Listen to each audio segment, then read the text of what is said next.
Hi everyone, and thanks for joining me for another video tutorial. This week we're going to go in with exercises to help your legit musical theatre songs. Please remember that my videos are aimed at young musical theatre singers. If you're a singer of another genre, fine, you'll probably find my videos really helpful. If you're an adult, you'll probably also find them really helpful. They are focused at young children and developing voices.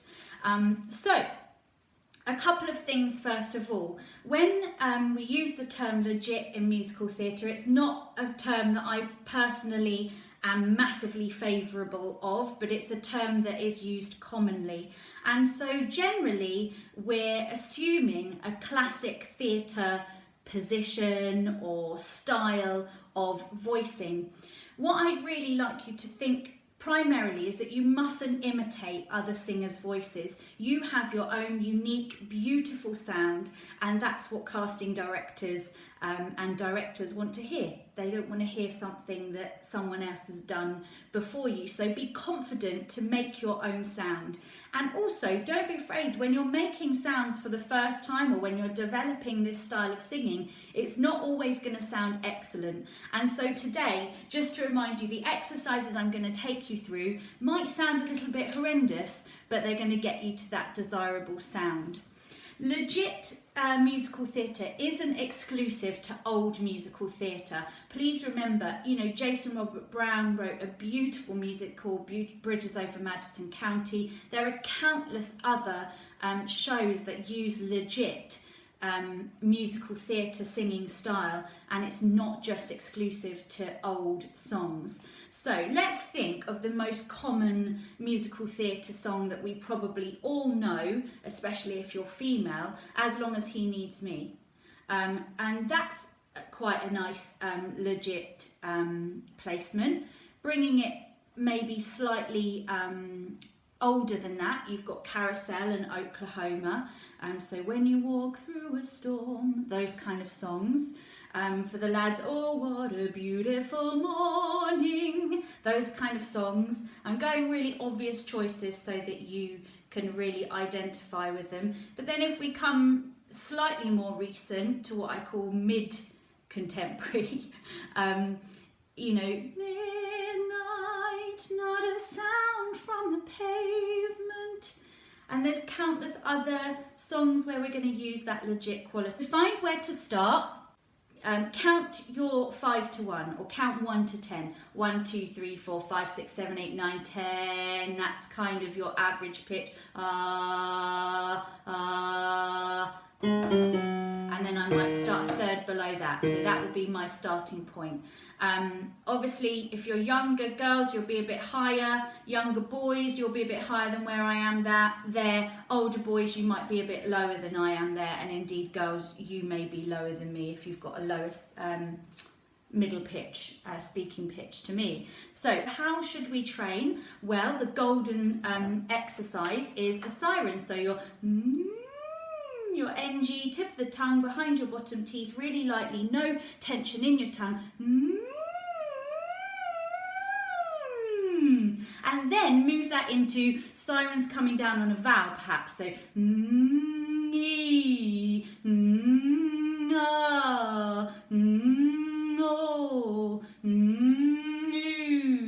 just so you can really feel that balance, and don't forget to work it the other way.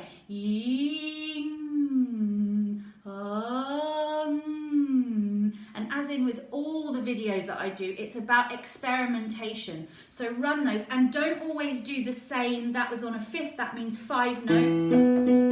Change the number of notes, change what you're doing. And as you get more advanced, don't be afraid to play around with the combination of exercises you're doing. So you might do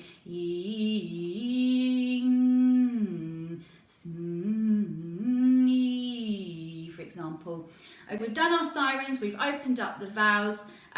You can do things like fine-tuning scales on a vowel sound. E-ah, e-oh, e-oo, e-oh, e-ah, e-oo, e-ah,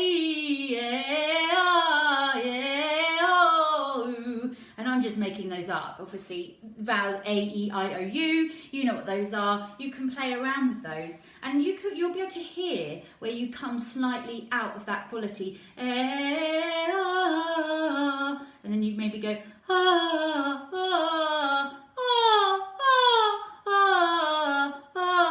and try and fall back into it. So then if we take that a bit higher, and then slightly breathier one,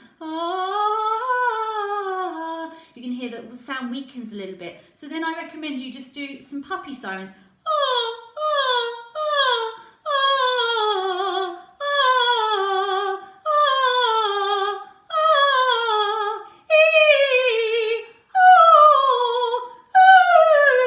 And so on. And don't forget again, high, low range, everything stretching. I'm just giving you a quick blitz through. So write all these exercises down and make sure you do them consistently through your entire range, okay?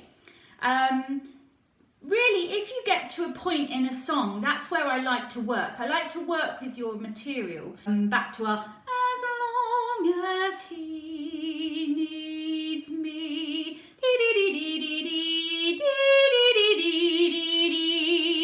You just think of that sob as you're going up there. Even if the E or the R or any vowel is breathy, go back to normal sounds, what we call primal sounds, sighing, get in the bath, actually maybe not the bath because the bath might make you think,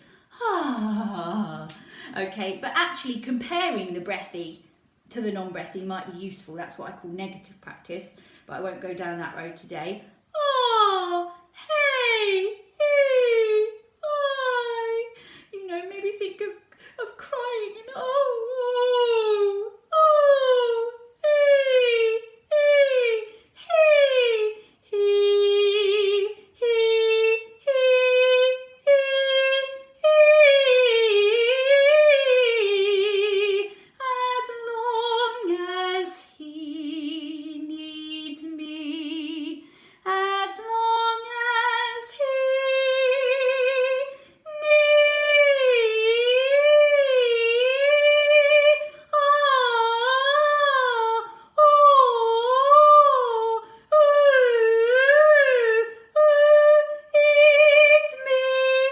example. Now, so hopefully you saw there how if I was struggling on that top transition, how I might fall into place of it. It's really important that you keep asking me questions so that I can fire off with your specific problems that you're facing. It's really difficult to present videos and apply it to what you may have a problem with. So don't forget, you can email me anytime. I'd love to help you, okay?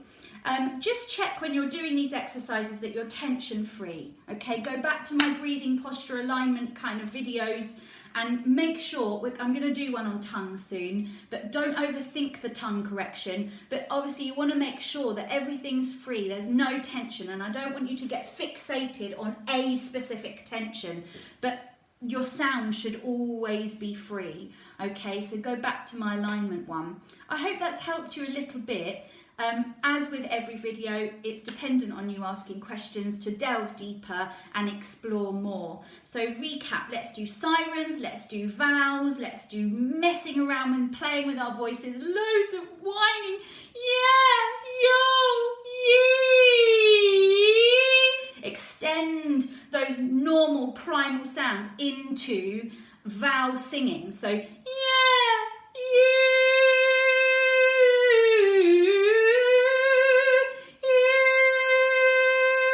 And then move off into your song that you're singing.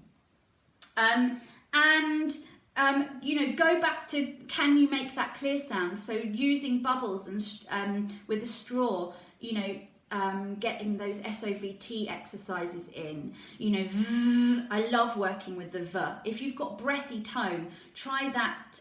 Let's go back to memory.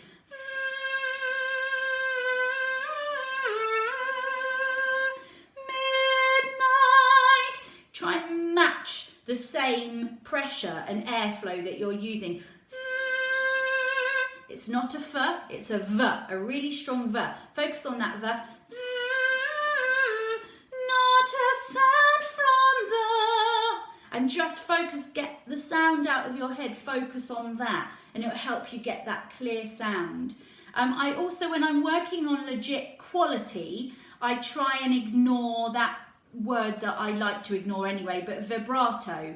So it's really important that, maybe I'll explore this in another video, but vibrato is a little bit like short skirt, long skirt. It's down to taste. You know, short hair, long hair, maybe. We can argue that another time. But try when you're exercising, make sure you can maybe do everything, both, let's say, just for argument's sake. And vibrato is a discussion we'll come back to another time. But you must make sure when you're exercising that you can hold that tone straight. And directors will tell you, you know, where they want it and where they don't, if they don't agree with what you're doing, or if they perhaps want something different to what you're doing. But it would be wrong of me not to highlight that you do need to be flexible in everything you do. So, is another one that you can do to get that tone really clear. And I hope you can just have fun with experimenting with that tone. My name's Amelia Carr. You can find me on Instagram, on Twitter, on Facebook. My website is www.ameliacarvoice.com and my email address is ac@ameliacarvoice.com. Bye!